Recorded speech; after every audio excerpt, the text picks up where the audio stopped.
definitely privileged to have with us tonight two remarkable individuals, Maynard Webb and John Donahoe. Gentlemen, thank you very much for being here with us tonight.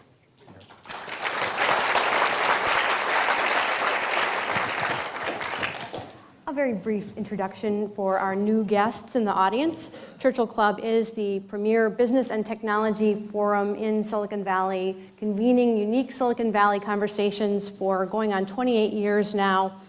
And what drives us every day is to encourage innovation, economic growth, and societal benefit. And we do this through the up to 40 programs that we present each year where like minds can connect with ideas and with each other. We are a member-supported nonprofit organization, and we certainly would welcome you to join and participate as well. Our next program will be held next week on February 11th. It is called Building Trust in 2013 with Richard Edelman, CEO of Edelman, Eric Channing Brown, GM of Integrated Communications at Skype, Jeffrey Pfeffer, well-known author and Stanford professor, and Mary Dent, General Counsel at Silicon Valley Bank. And that will be held at the Computer History Museum in Mountain View. If you're tweeting, please use the hashtag Churchill Club, and you should find other Twitter codes in your printed programs. I will now introduce our distinguished speakers. John Donahoe is a veteran industry leader who is approaching his 5th anniversary as president and CEO of eBay. Under John's leadership, the company has grown payments, reinvigorated its marketplace business, and established mobile commerce leadership. And aside from the demands of leading and growing this global e-commerce organization and payments company with revenues of over $14 billion last year and hundreds of millions of global users, John's passion is to foster a culture that values human connection in an open, honest, and direct way. I think we may hear more about that this evening. And Maynard Webb is chairman of LiveOps, which is a cloud-based call center that he previously led as CEO. Before that, he was COO and a key executive right here at eBay. And through these endeavors and serving on many boards such as Yahoo and Salesforce.com, and through his own seed investment firm that nurtures entrepreneurs, Maynard has a wealth of knowledge to offer as a mentor and advisor. And this led him to write an acclaimed new book that in its first week became a New York Times bestseller called Rebooting Work, which shares practical insights and takeaways from his vast experience. Tonight, Maynard and John will discuss some of these insights with each other and with you. Please welcome John and Maynard. Thank you. You know, one of the people we share in common who's been an inspiration to both of us is Pierre Omidyar, who is eBay's founder. And as you're talking, I'm thinking about used to be the era of the employer and employee, right? As you said, what you call the patriarchal. Yep. And now you could say it's the era of empowerment. And Pierre saw this quite early when he created eBay, right? The notion of empowering buyers and sellers, empowering people to connect to one another through trade. We call it connected commerce today.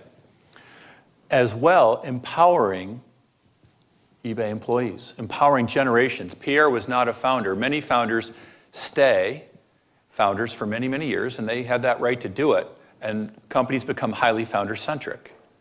Pierre was almost unique in that he empowered a generation of management while he was still alive. He first empowered Meg and Maynard. Yep. He's now empowered me and our team because he wanted to build a lasting and enduring company. And here's what's interesting, and I think your book picks up on it.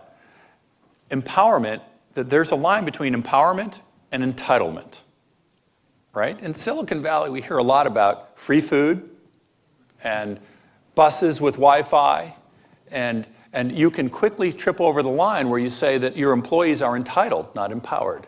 And Pierre always had this way of talking about the accountability that comes with empowerment. How do you empower someone yet hold them accountable to a higher standard? And in your book, you talk about be CEO of your own destiny, which I just love. as a message to employees. Talk about the mindset, or what you talk about. How do you build a place where you get your employees to be CEO of their own destiny and be empowered yet not entitled?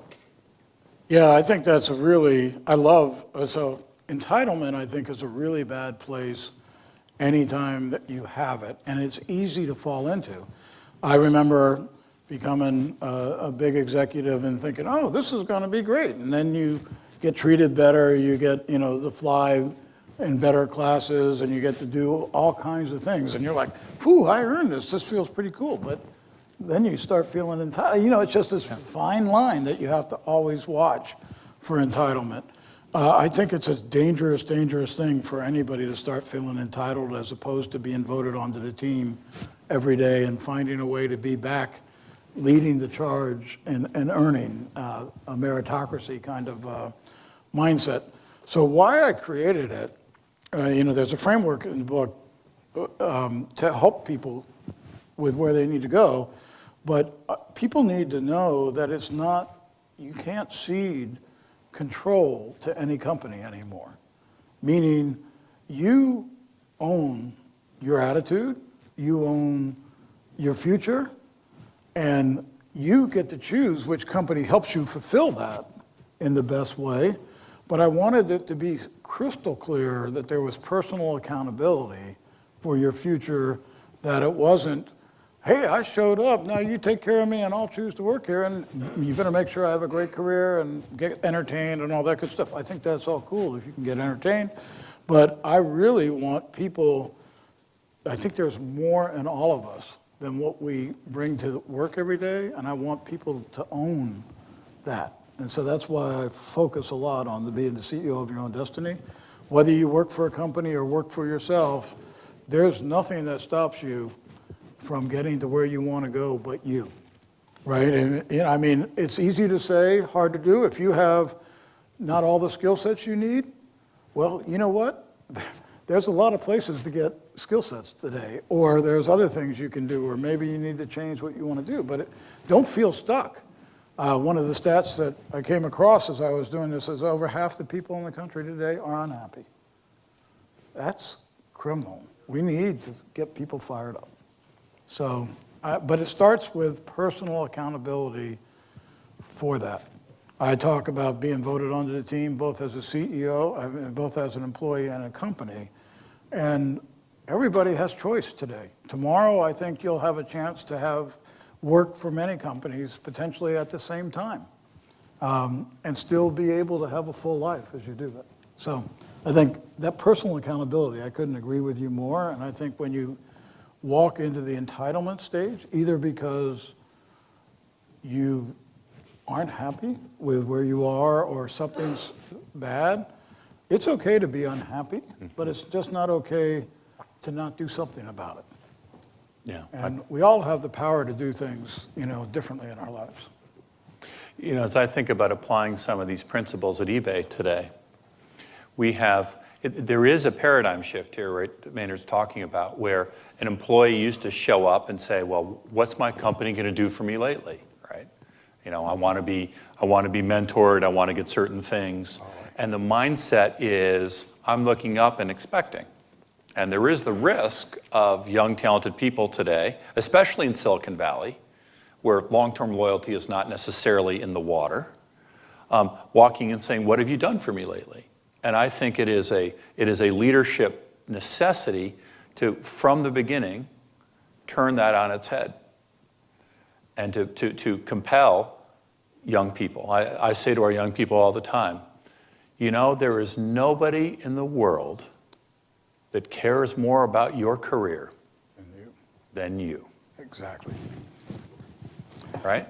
And don't wait for someone else to give you coaching. Don't wait for someone else to give you assignments. Don't wait for someone else to. And the second piece that comes with it that so I think is there is so much focus sometimes on skill and not enough focus on learning. And in a world where it is changing so fast, to tell your people, your employees, that part of what you're really looking for is how fast can they learn? And it is their responsibility to learn. It's not my responsibility to teach, it's your responsibility to consume learning out of our environment. And very similar, when you use the words, CEO of your own destiny, but that mindset of creating that sense of accountability and expectation of your workforce, of your people, is, I think, a real important component of building an enduring company in Silicon Valley today. And outside of Silicon Valley, no doubt as well. Well, I think it's a competitive differentiator. I think the companies of the future, so we talk about the 1% and the rest of the world in the US, and hopefully we don't have all this division for a long period of time. But I think the same thing's going to happen with talent. I think first of all, there's not enough talent. Everybody, how many here have companies that have openings that you can't fill right now? All right, the rest of you can raise your hands pretty soon because you have it too. And yet we have unemployment. We need to build more of an ecosystem for leadership in the entire industry, both in technical leadership and executive leadership. We need to make sure we teach people how to be sponges. A lot of people look for the mentor. They come in and say, you and I were chatting about this earlier today. And when John first got out of college, he said he was looking for that one person that was going to answer everything. And then he quickly realized there was no one person that could answer everything. And I came in to the world of work with zero pedigree, but I was a sponge. And I went out and learned everything I could learn from everybody, whether they worked underneath me, side, they were somebody that was visionary. And I just kept learning and growing and, evolving. And there were skills along the way that I didn't realize that were so important, that I think are going to be even more important in the future. You mentioned honest, open, and direct. I think trust. The more trusted you are, and you don't get trust just because you have a title or a position. You get trust because it's earned, and you do what you say and say what you do, and you do it for the right purposes. But when you have that level of trust, you can then get people, more honest with people about what they need to do, and they take that to heart. So anyway, I just think in the future, you're going to be way more on your own than you might ever have thought. That's why, we think of mentoring networks out there being so important. And you're going to need to be way better at learning than you've ever had to be before. But I think it's exciting. I mean, you're going to be way more empowered. And by the way, just to come back to the first point is the top companies are going to have people scrambling to get in them. We already see that today. I also would say that the cool companies stay cool a lot less than they used to. IBM was still a cool place, I hope, for some people. But I know that I just had 10 books bought by IBM, so I love IBM, and I started there. Well, I can get in a lot of trouble here very quickly. But it, when it was the coolest, hottest thing on the planet, it had probably a 20 or 30 year lifespan. During my time at eBay, we were the coolest thing in the Valley. I remember making a mistake in applying an ad when the Valley was in deep trouble in 01 or 02 for an open house for jobs. We shut the freeways down because we forgot to say technical. And everybody in the Valley came looking for jobs. It was awesome. So we were the hottest. Then you got Google to be the hottest, and then there's Facebook, and eBay, thank God, has stayed hot all along, but they stay hot less time. Everything is amping up and speeding up.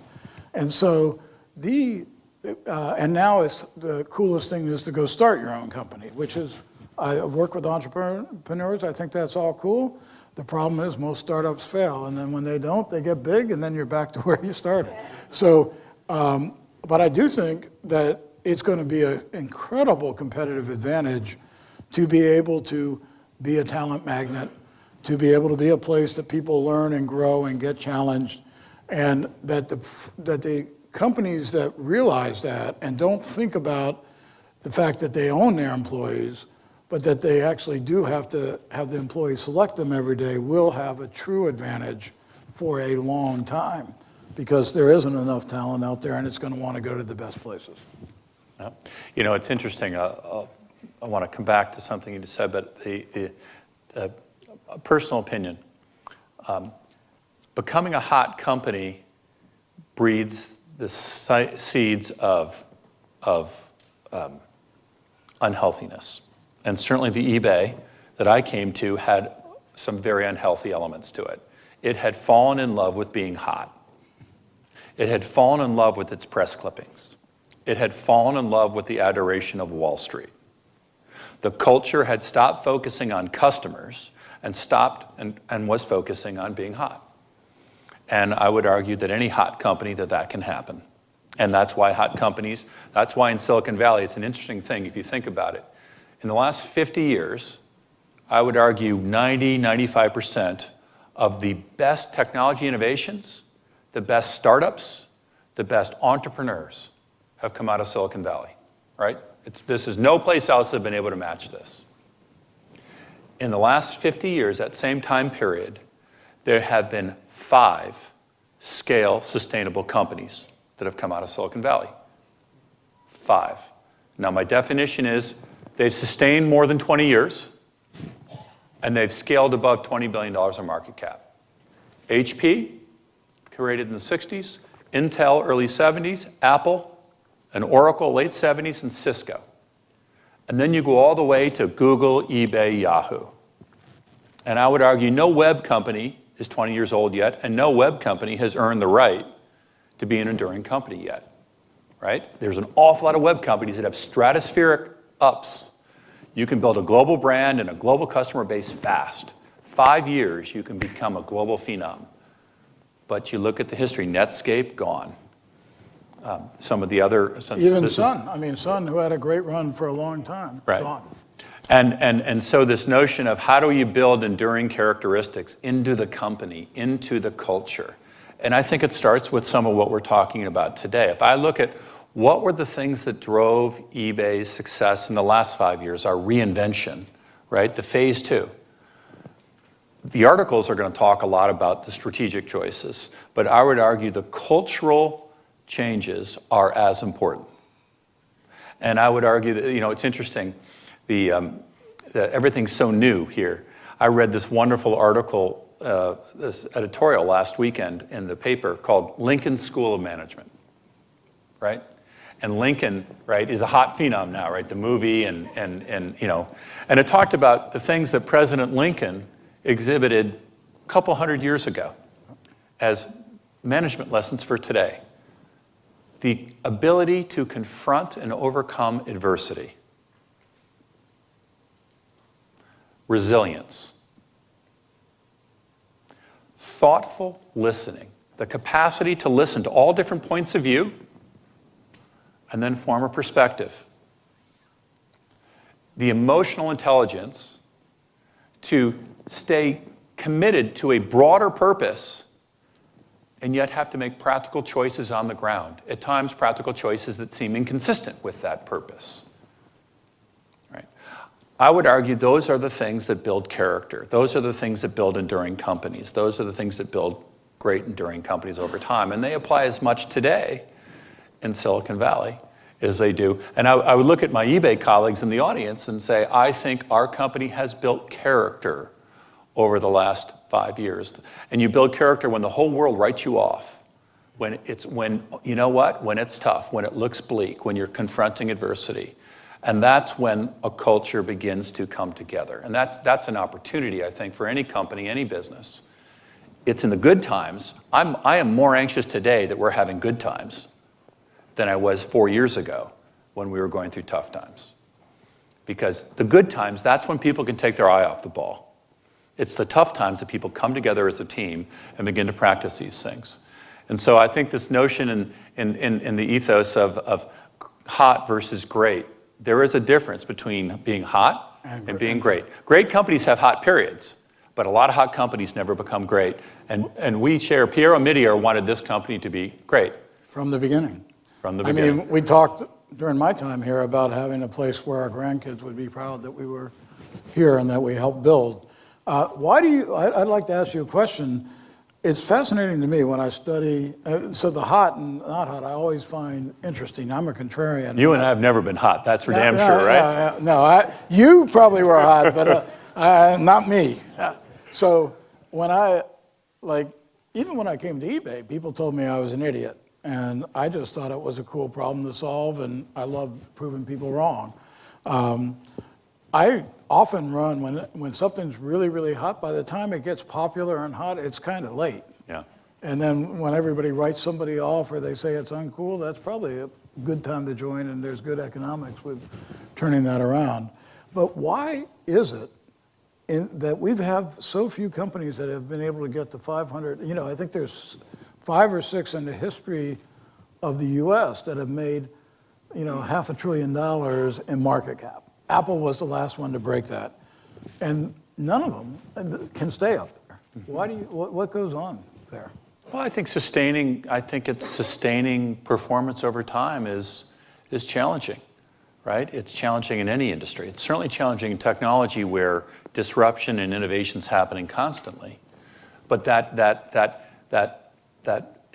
capacity to change and continuous change and to embrace change before it happens to you. Now, it's a trite saying, but it's so true. How do you cannibalize yourself before someone else cannibalizes you? And it's an unnatural act when things are going well, right, to challenge yourself, to do it better, to do it differently. Because every instinct in the world says, I want to just keep doing what we're doing because it looks like it's working. And so I think that vibrance, it's something you've practiced so well, right? When things are going well, the leader's got to be tougher. Yep. And when things are tough, that's when the leader's got to hold up and be supportive of an organization.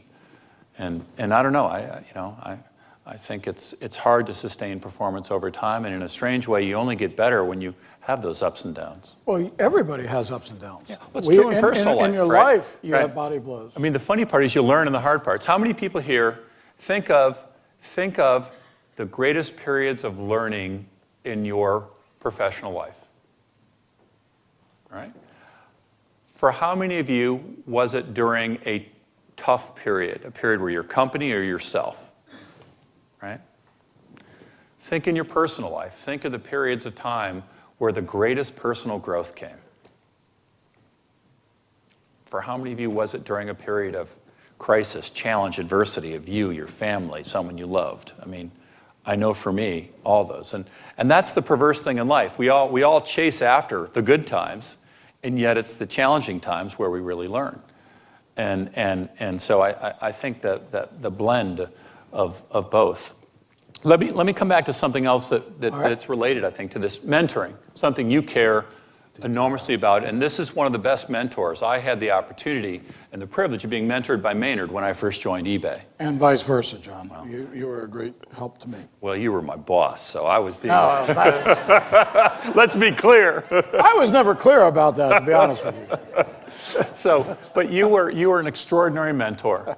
And talk to us a little bit about how you think about mentoring, how you practice mentoring,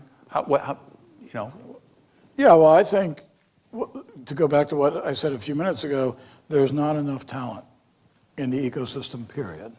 And so it's our obligation when you have the opportunity to work with somebody to do everything you can to make them as great as they can be. Mm-hmm. And make sure that they know that the only limiter to where they're going to go is themselves.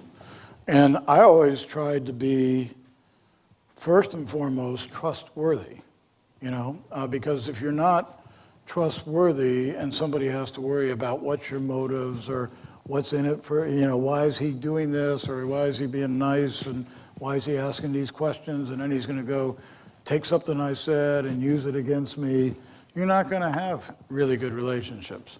And so I just felt almost a moral obligation, as I still do, to help people.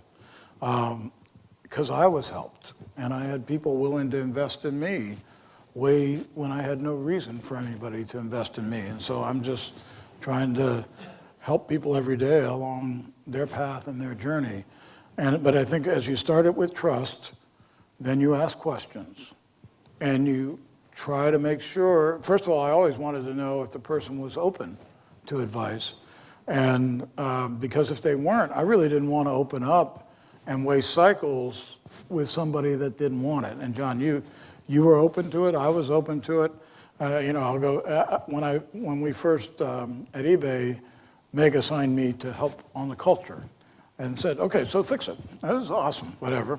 And we did a ton of stuff, and you're doing a lot more on that today. But one of the things I felt I could do was talk to people about my lessons learned.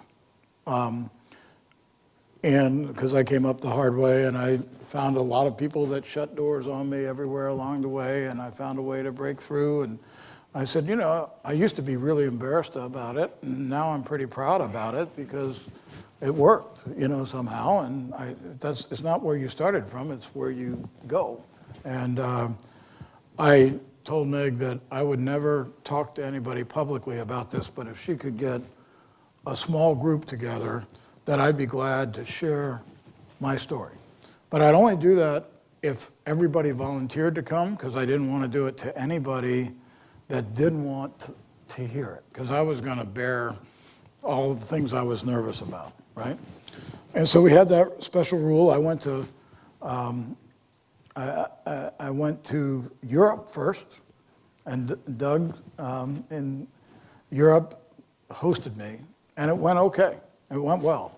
So I had to do a couple more, and finally Meg said to me, "Maynard, you're doing this for all 600 directors and above at the time." I'm like, I am not doing it for all 600 directors and above. But with Meg, when she says you're going to do it, generally you end up doing it. So we did, and it worked.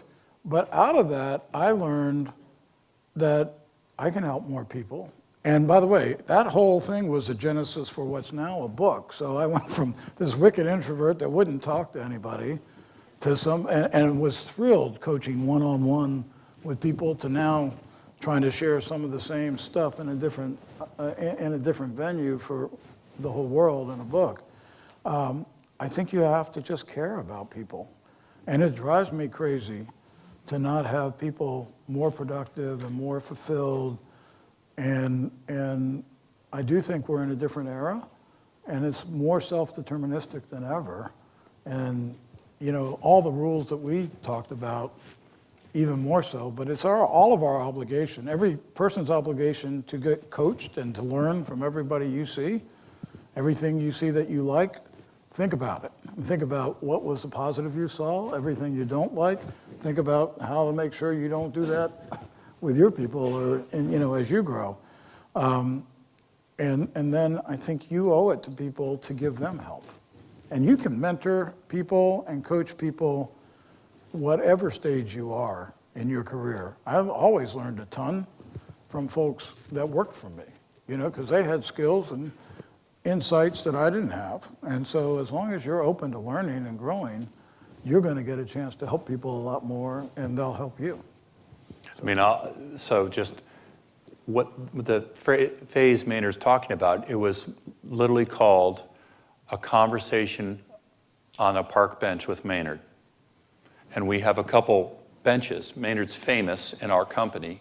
Those talks were now 7, 8, 9 years ago, and they're still there. And so if I were to play back what I hear you talking about, if you're world-class at mentoring, but it's really easy for someone in the audience here to think, well, he's good at mentoring, I'm not good at mentoring. But what are you talking about? You establish trust. You ask questions, and you used questions to pull stuff out of me. You showed your own vulnerability that you were willing to learn, you were willing to share, which made it safe for me to then expose my vulnerabilities or my anxieties. And then let me ask, and by the way, I think those principles apply for any of us, right? Being a good mentor. You think about being a good mentor, it's like, I'm going to give a lot of advice. Actually, I think you gave me very little advice. You asked hard questions that pulled stuff out of me. You shared from your own experience. And then you came often to what you wanted to do, but it was a conversation. You led me, yeah. I mean, it was, and I think that there's so much, right? Leadership, the paradigm of leadership is almost the opposite of what we're talking about, right? It's, you're out front, you're bold, you're giving direction, you're giving advice. You're always in charge and in control. And in reality, inside a mentoring relationship, and I would argue more visibly that actually sharing your story, sharing of yourself, being open and approachable and vulnerable can often be more inspiring to people than the opposite. Yep, I totally agree. I'd love, I learned a lot. Can I ask one other thing to work this into your comment? Sure. And you had a capacity to give direct, honest feedback as well as anyone I've worked with. You were a truth teller, right? And anyone here got to have these one-on-ones with Maynard? Anyone else from eBay remember these here? I guess Baresi was here. Yeah. So, right? He had the way of telling you the truth, where you needed to get better, where you needed to, your performance wasn't quite up to where it needed to be. How could you do that? You combined both. Well, there's a difference in who the person is and how they're performing. Mm-hmm. And so I tried to make sure that everybody knew I was rooting for them, but that I also had high expectations. I think it probably comes from my mom because she had unbelievably high expectations for me. But she was always rooting for me, but she expected the best. And so once you have built the trust and once they know you have their back, you can actually free yourself up to have more direct conversation. And you're not helping them by not having it, right? Think about it as in terms of a diet, right? I have often struggled with weight over my career. Nobody walks up and says, yo, Maynard, you need to lose weight, right? Because that's an uncomfortable place. Or you're starting to put on the beef there, Maynard. How about cutting some stuff? Yet you start losing weight and you're already dialed in, and it starts dropping off. Everybody, oh, hey, man, I noticed you look great. It's like, yeah, where were you when I needed you over here? I think it's often easy to give praise. And by the way, we don't do that enough, and we need to do it way more often. The whole idea of a review in a year is kind of crazy, right? You need to give valid, people get feedback a million times a day on their mobile phone today and through Facebook. Just think how dated it looks to say, oh, I'm going to give you an annual review. One time a year, what the hell did I do in a year? I did a lot, and it's only coming from me, your boss, So that's an outdated concept that needs to get changed pretty dramatically. But, I also think if you're giving people validation, if you're rewarding them and inspiring them most of the day, you can't just give them good news. You also owe them direct feedback on what to do to get better. Because if you don't do that, you're not helping them on their path. You make them feel good if you just give them all good news, but they're not growing. I think it's really tied to coaching and mentoring. I'm a pretty driven guy. I have a personal trainer, and I swear it drives me nuts. I do the rower with him there, and I always score better. He does nothing. He stands there, and yet... Tall, skinny guy, huh? Yeah, tall, skinny guy, yeah. And if I do it, and I'm pretty driven, I work hard, I never hit the same numbers. A coach is a really good thing, somebody that's outside looking to try to help you along. And so I think just separating out things that they need to work on from your career is over if you don't do this, and I can fire you. And I always was, and we had to let people go from time to time, but I was always rooting for the person to be successful. And I think they felt that, or tried to make sure they felt that. And just to echo it, I think if we talk about the topic of mentoring and creating followership, there's a lot about leadership, but the harder challenge is how do you create followership? Just reinforcing what Maynard just said is communicating, I want you to win. I really want you to win, and I value who you are. Now, I may talk about where you can get better or how your performance was. Right. But if you didn't perform well, you're not a bad person. Or if you need to get very much better here, it's not because I think less of you. And holding that paradigm, that challenge, or that balance, I should say, is one of the most important things to do in mentoring and in I would argue, in leading. My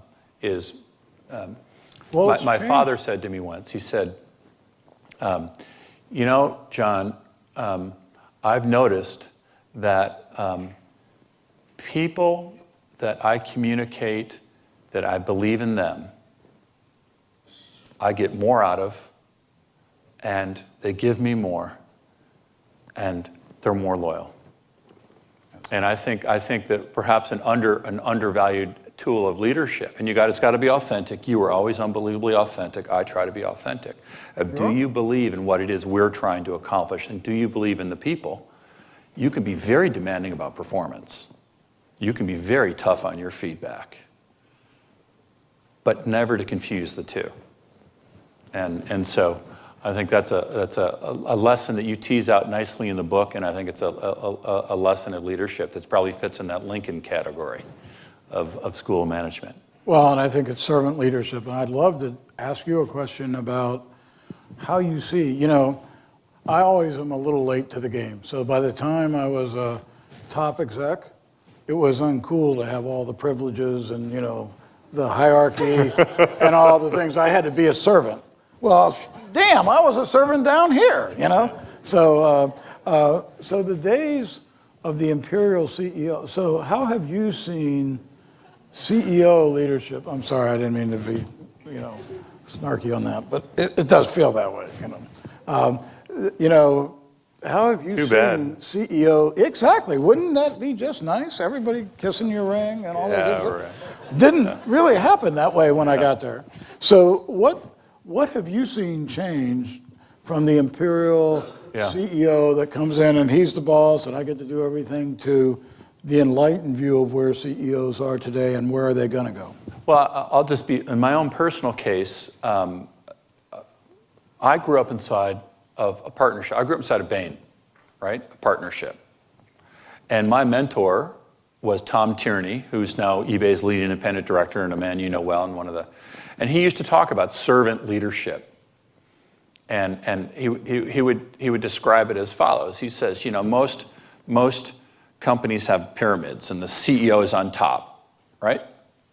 And he said, John, the way I think about things is it's the opposite. It's an inverted pyramid. And our clients, our customers, they're on the top of the org chart. And the people who are directly touching our customers, facing our customers, they're at the top of our internal org chart.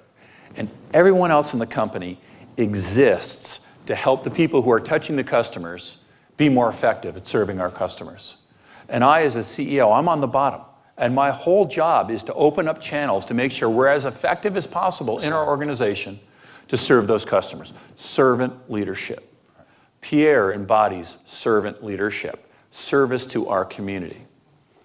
And ironically, Tom ended up working closely with Jen Collins on the notion of level 5 leadership. Yep. And in a partnership, it was the only way to lead. It was, we have several people here from Accenture and other, right? In a partnership, which is still a quasi-partnership, you don't get empowered from your partners by telling them what to do, right? You don't, and that's true in companies. You don't tell talented people what to do. You pull it out of them. That notion of servant leadership, I think, is a powerful notion that I certainly learned from Tom. And I think Pierre, it's why I joined eBay. Pierre just exuded that sense of, again, empowerment and service to. And I think ultimately employees want to serve a broader purpose. A higher purpose. A higher purpose, a higher mission. They want to be part of an organization of which they're proud. Not only what you're doing, but who you are. So we have time to hit two more topics, and I want to hit one of those, which is the role of purpose, values, and behaviors. eBay had them strong in the beginning. We've just relaunched them, gone out.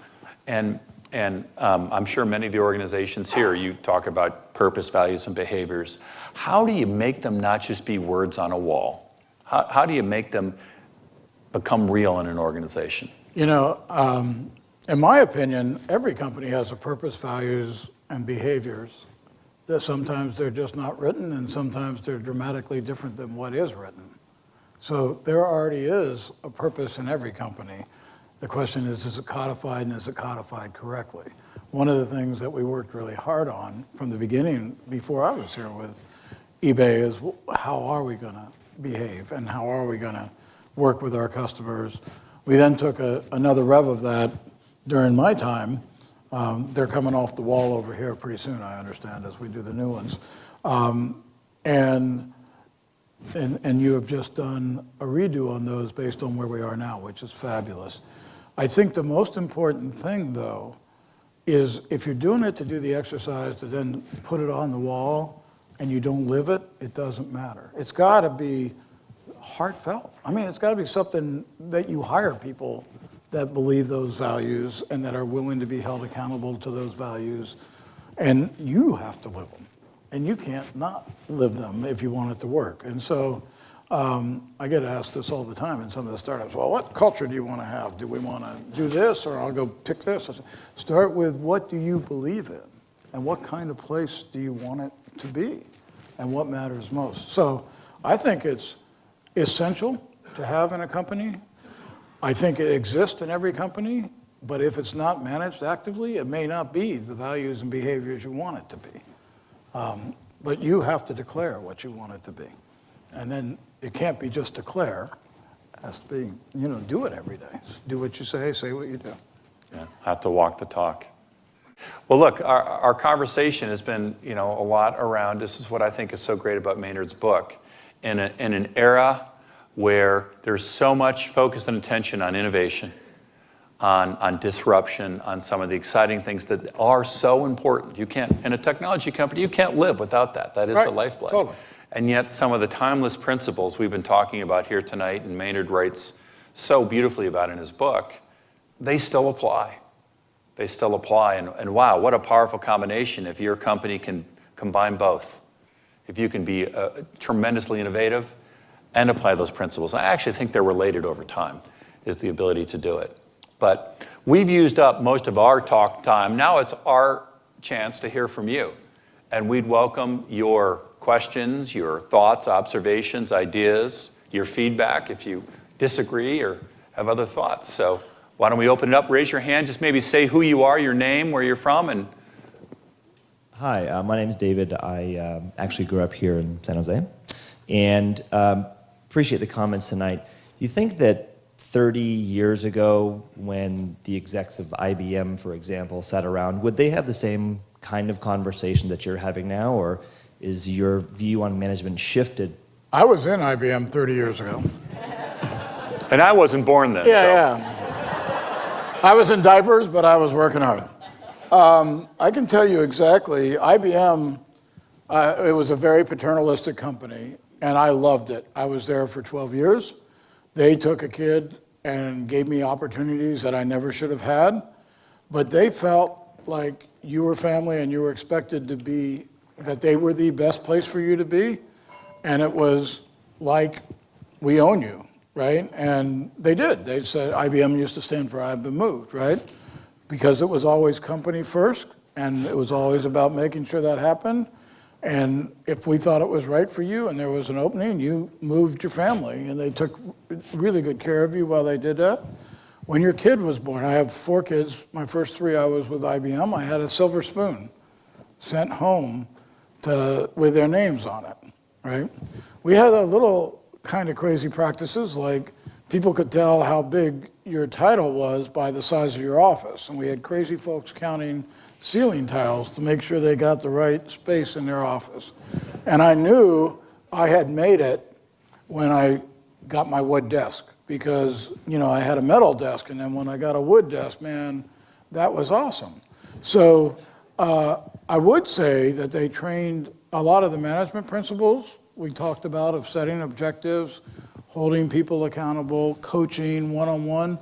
They did a marvelous job at, but they were looking at it from a lens, and I think it's evolved and changed a lot. I'm not in IBM anymore, but it was just a different era. There were no layoffs. They had not, the first, I was in Boca Raton in manufacturing, and they shut down manufacturing, and that's when I left the company, because they didn't want to lay off manufacturing people. They offered them all a chance to train to become salespeople or programmers. How often do you see that happen today? So I think there are elements of how you treat people and how you handle them that are very similar, but it was from a view that you were always with us. And if somebody left, you were like the enemy, that how could they have left us, and if you went to work for a competitor, you got walked out that door that day. So I think it's some of the same things, but wickedly different with the whole way we did it, because we felt strongly, I was a manager and a middle manager there, that we knew best, and you should follow. And there was a lot more, I don't know, as I said, I was much more of a servant. And I can remember waiting for hours on a little couch for when my boss's boss would break from a meeting so that we could run in with our little one-page fact sheet so we could get a decision done, I don't see that happening around the CEO office quite as much. I'll contrast that. I think IBM's a great enduring company. Let's just pick on it today. 18 months ago, I spent a bunch of time with Sam Palmisano, who was the CEO of IBM. He had just led an update of the shared purpose of IBM that led to the concept Smarter Planet. And the way they went about it is IBM has 350,000 employees, roughly, and they did something called an Innovation Jam. They engaged 350,000 people in the articulation and creation of their shared purpose, the articulation of the core values, and the articulation of the behaviors they needed to exhibit. And it was just and what a wonderful example of what was probably the penultimate paternalistic company, using your definition. Yep. And now a company that's innovating at scale, that it's and engaging their people in very different ways. So wonderful example of the dynamic nature of, I think, staying great. Thanks for the question. Why don't we go here, and then we'll go there next. And oops, did you have a mic? I'm sorry. Go ahead. All right. So You've been trumped. I don't know if you know that's what that's called. I'm sorry. The power of the megaphone. Funny enough, my name is Meg. Nice to meet you. Nice to meet you. So I'm People like Meg do well around here, right? Yeah. Hopefully so. Oh, I'm scared now. Yeah. So I have two pieces of practical questions for hiring people and employees, and specifically how it relates to Maynard's point concerning talent and vision. So those are three dots I'm hoping to connect in this question. And if I don't, somebody else will pick it up, I'm sure. So the first thing is, I'm new to California. Hello, everyone. I moved out here for the startup that went belly up, and now I'm looking for a job. So yes, I'm looking for a job. But more specifically, so talk to me afterwards. But more specifically, I want to talk about the question of talent consolidation, philosophical alignment, and what I call experiential arbitrage that happens in a dynamic marketplace, and how you bring people with many different experiential and intellectual assets to galvanize and focus those assets in one way. And we're not talking about recruiters and job boards. We're talking about how does that conversation occur between folks like yourselves and myself, and folks like Diane, who's sitting here, and her client. How do you get that conversation going in a relevant, meaningful, sincere, authentic, and transparent way? So that's my question. Did I leave anything out, anybody? Okay. Thank you. Thank you, John. Thank Next you, Maynard. question. No, actually, that is a perfect question for Maynard to answer. Yeah. Thank you, John. The first thing that I'd say is, when you're looking to join a company or where you're looking to hire somebody, I think you have to spend time really treating people that come to interview with you well. And a lot of companies kind of outsource that and think the HR people should do that. And I'm a believer that, so you have the different behaviors and the values. I think when you see 8 or 9 people over the course of the day, every person that interviews you should be assigned one of those values or behaviors so that they can see how they felt you were going to do. And I think companies need to really get trained on how to interview people well, how to get to the bottom of, some people interview really well and don't turn out to do as good a job as what they do on the interview, and some people that are really fabulous, don't do as well in the interview. And so there's all kinds of things that are done that are crazy out there, like special tests or special quizzes or putting people on the spot. I think what you've done in the past is a good predictor of what you're going to do in the future. And I always try to find, one of the questions I ask people is, you might as well tell me now, because 6 months from now, I'll know exactly the answer to this question. I'm going to remember what you told me. So what are the people going to say that you do well? And that's easy. Everybody's like, oh, I'm going to do this, this, and this. But why don't you tell me now, what are people going to say they really wish you would do better? And I ask that just to see how honest and open they are. And it's amazing the number of times I've gotten, you'll never have any complaints. And I'm like, I have yet to find somebody that I work with that there isn't a complaint about. Yeah. So I just think that from an employer, we have to do a good job to treat people with dignity and respect all the way through the process, to remember how hard it is to find a job and to get back with them quickly. You know, there's a million things you can do to make it easier on the person and have them like you, even if you decide no. I do the same thing in my investment firm. It's hard to be an entrepreneur. Everybody we see, we treat with the utmost respect and cheer them on, even if we decide not to invest. As a person interviewing, be genuine. Ask thoughtful questions. Don't walk in, you know, there's no reason to not know so much about the company today. Everything's available on the web. Go check on LinkedIn who you're interviewing with, what they're, you know, do some homework, show some care for what you're trying to do, and be willing to take, you know, I joined IBM in the beginning and a job that I wasn't thrilled with because it was and is a great company. I hope John did a far better job of giving you love. I'm sorry. I would not be where I am today without help from you guys, so I love you.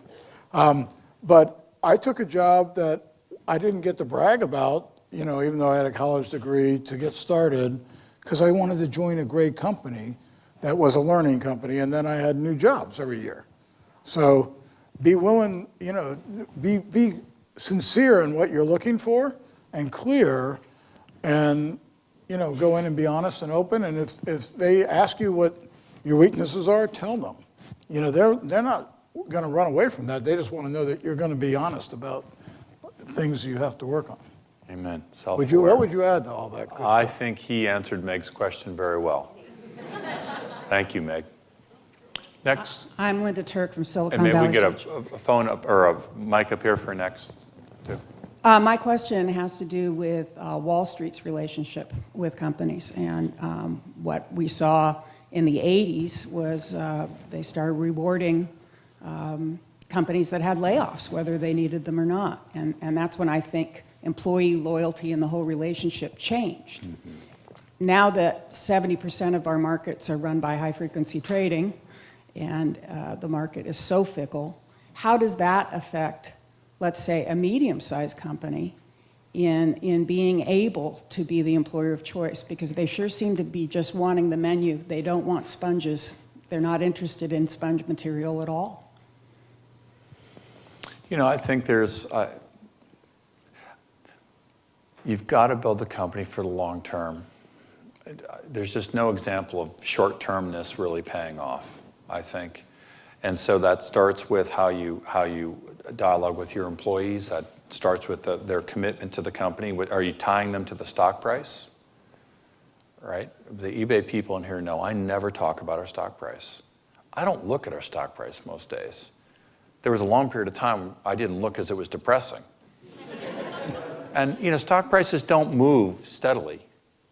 And so I think part of the job of leadership is to orient around what is our purpose? What are we building for the longer term? What are our customers saying about us? By the way, if customers are saying good things, usually the financials kind of follow those, and usually the stock price over some period of time. And yeah, there are painful periods of layoffs, and yeah, there's a lot of short-term pressure, and you know, the quarterly headlines we run, it's ironic. You know, it is now, you do an earnings call in a quarter, and the headlines all say, how did you do, not versus what you said you would do, how did you do versus where consensus ended yesterday? You missed or you beat. You didn't miss or beat anything other than where the analysts updated their models yesterday, usually having paid no attention. And so you just don't buy into it.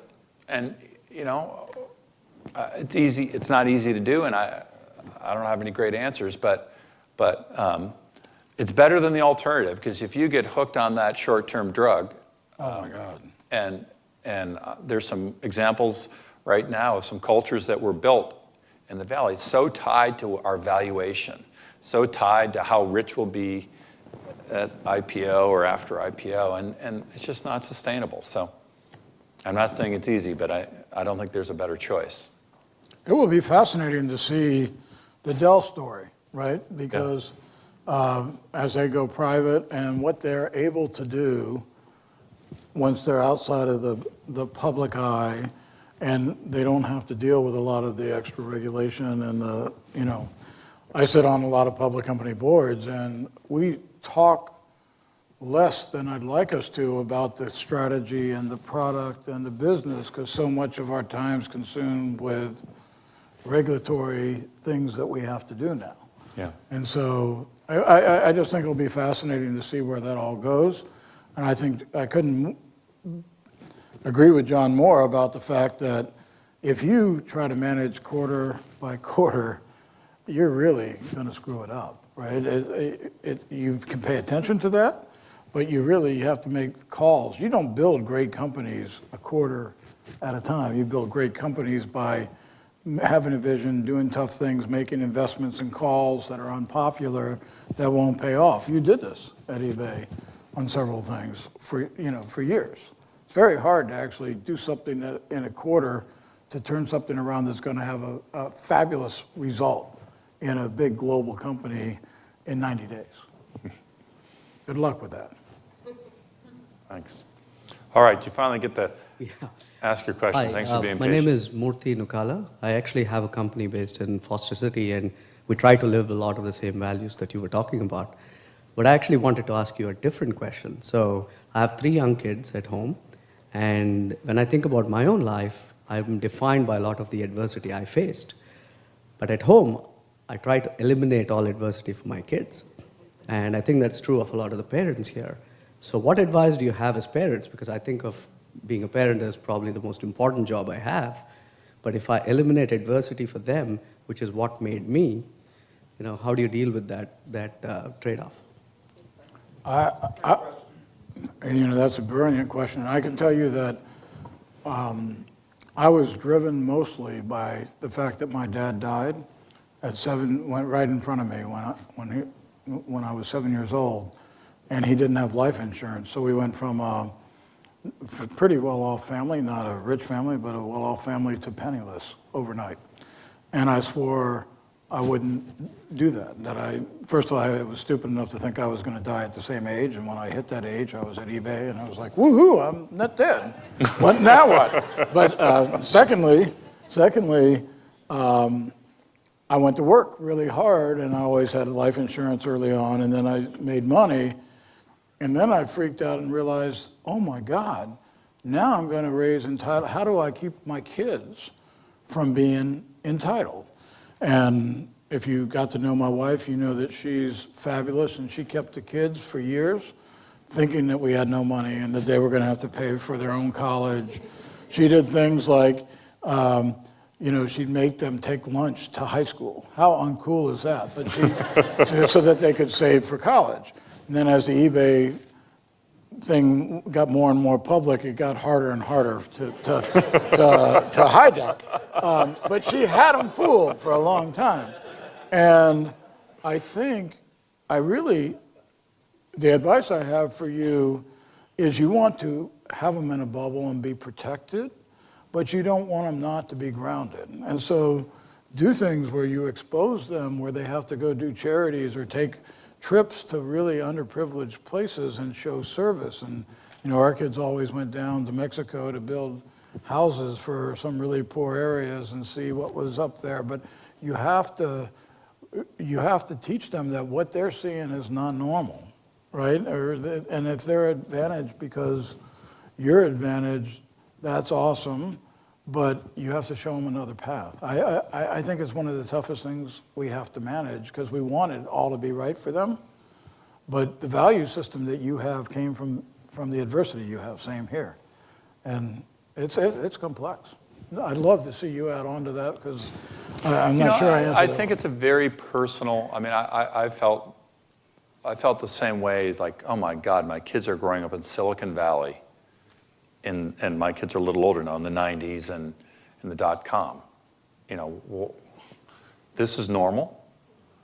I'd say two things based on my personal experience. One, there's more than just economic adversity. And kind of life deals the other adversities equally too. So I have 4 kids, ages 18 to 28, and all 4 have had some kind of adversity of one way or another. They may not have had economic adversity, as in they were penniless, but you know, whether it can be something as simple as breaking up with a girlfriend or boyfriend to health issues, to losing, being cut, being unpopular, whatever. So there's more than just one kind of adversity. And then the second thing I'd say in the economic adversity is I think the only thing we can do is just role model how we live. You know, and that to some extent, then that becomes the norm. And each of us make different choices on that. But how many of you have kids in your 20s or 30s? I mean, right, I don't know about you. I'm finding my kids who thought I was idiots throughout my high school, when they were teenagers, and you know, as they're getting a little older, you're watching some of the values that I had hoped would come out. They're coming out. And so you realize that I think just the values you role model end up mattering. So, but I worried, my wife and I talked about that constantly for many years. All right, how about, we want this to be balanced. There's the left side of the room. I think we right need one from the IBM team. We need one from the IBM team. Thank you. I've been asked to stand because I'm 5'1". Not much more. So Erica Perez from IBM, and thank you very much for this opportunity. So I'd like to bubble this up from, family building, company building, to, if I can, nation building and country building. We're at a very unique crossroads as the U.S., and I'm just very interested in seeing your perspective on what are our opportunities and what do we need to do in the next 3 to 5 years to sustain our relevancy in the world, our competitiveness overall. So I'd like to kind of bubble that up to that level, please. I am very, take the first shot. Go. I am very concerned about what we talked about with entitlement on here within employees and companies, within the same issue within the country. This is a country that was founded on working hard and being entrepreneurial and being scrappy and always being the best. And I want to make sure that we address our education system issues, that our kids are trained and grown to the best that we can. We've got to fix the STEM problem there. And then we have to be competitive. I think closing our borders and trying to make sure no one else can come in to compete with us is artificial. It's artificial in a company, it's artificial everywhere else. You have to be the best by being the best.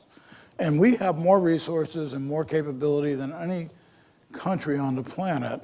And I would love to see us step that back up instead of saying, woe is me, and sliding into where some of our European, countries are. I would love to be back at the forefront. I think we're still at the forefront. I think we need to not accept that it's okay to go backwards. I don't think it's okay in our employees. I don't think it's okay in our country. So, but that's me. I'm going to, like so many things, we think alike. Number one, I'll say I've never been more frustrated by Washington and what I see. And on one hand, I want to blame Washington. On the other hand, we got to blame ourselves. If we're going to act like Tea Party, if we're going to elect representatives, left or right, based on litmus test things, we get what we read. So Washington's very depressing to me right now. On the other hand, I don't think I've ever been more optimistic about our country, perversely. And because I think some of the core values and principles and the purpose of our company, or our country rather, will be what enables us to be great over time, continue to be great over time. And then two practical things, women in STEM. We need more women doing math and science. Certainly, as a technology company, we need more women engineers. And then the visa situation's nuts. We bring the world's most talented people in, educate them, and then we make them leave the country. And the diversity that comes by having them stay and the increased competitiveness that comes from having them stay is a healthy thing. So those would be, if I had to sort of two areas where I would push policymakers to make change, it'd be those two. All right, back. How would you see, I'm Jitu Patel, by the way, I work for EMC. How would you see talent sourcing fundamentally changing over the next decade or so? Do you see that there's going to be a big shift in how talent is sourced as the new generation comes on board, as we get new people to come in and into the workforce, or do you think it's going to be the same way that it's always been? Well, I think this is, I'll start here, because then Maynard built a company on what I'm about to say. I think one of the most interesting trends that are coming on right now is this notion of, you can call it collaborative consumption, which is Airbnb, Uber, TaskRabbit. He'll talk about LiveOps in a minute, where someone can sell their skills on their own terms and thus almost become their own business. It's a really version, a little bit what Pierre started with eBay around goods. It's eBay for work. It's right? eBay for work. It's eBay for time. It's eBay for your skills. And it's an enormously interesting and I think exciting and powerful concept. Describe what you did at LiveOps, which is was leading edge. Well, what we did at LiveOps is we enabled, our technology enabled people to work as though they were in a dedicated call center from their home, and they worked on whatever they wanted to. They chose what hours they wanted to work. They chose what companies they wanted to support and take calls from. And then the technology worked in such a way that if you were a good performer, you got the calls routed to you first. And if you were a poor performer, you didn't get so many or so much business. And of course, over the years, we've got a brand new capability called Engage that lets us do this in a big social mobile way that is different than anybody else, because we think the customer conversation is happening all over the place today. But I would just say outsourcing, I think what's going to happen more is traditional outsourcing is low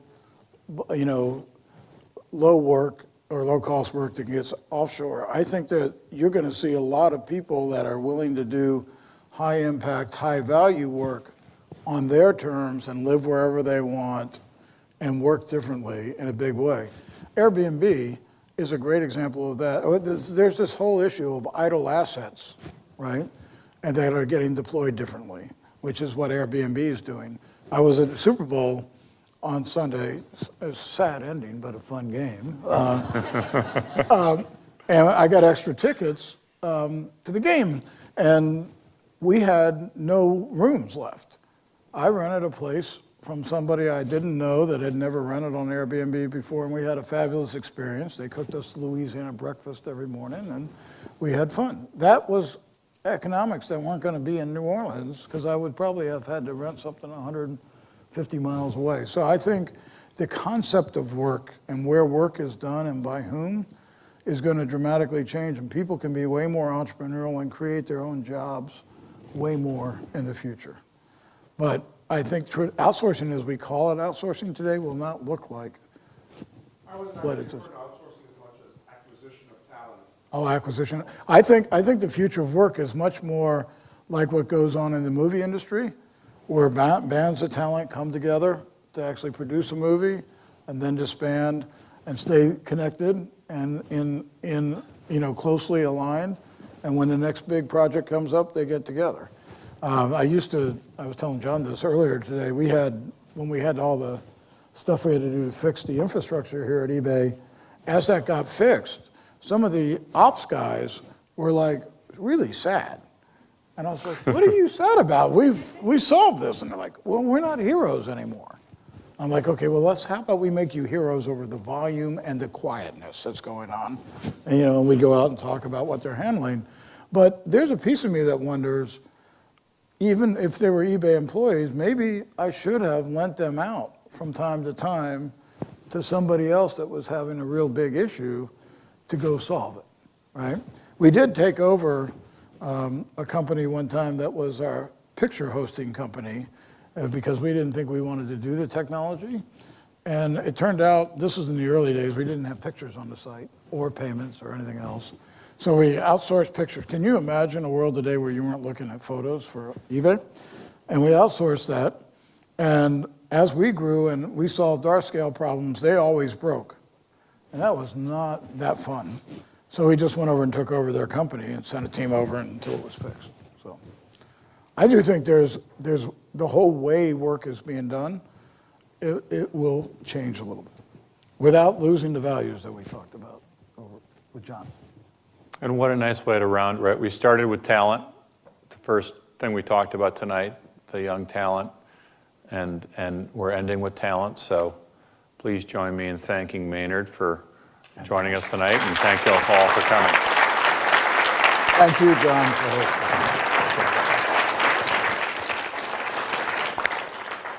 I'd like to thank you two very much for sharing your perspectives so candidly, this wide-ranging conversation. As a small token of our deep appreciation, we present you with the Churchill Club Speaker T-shirt.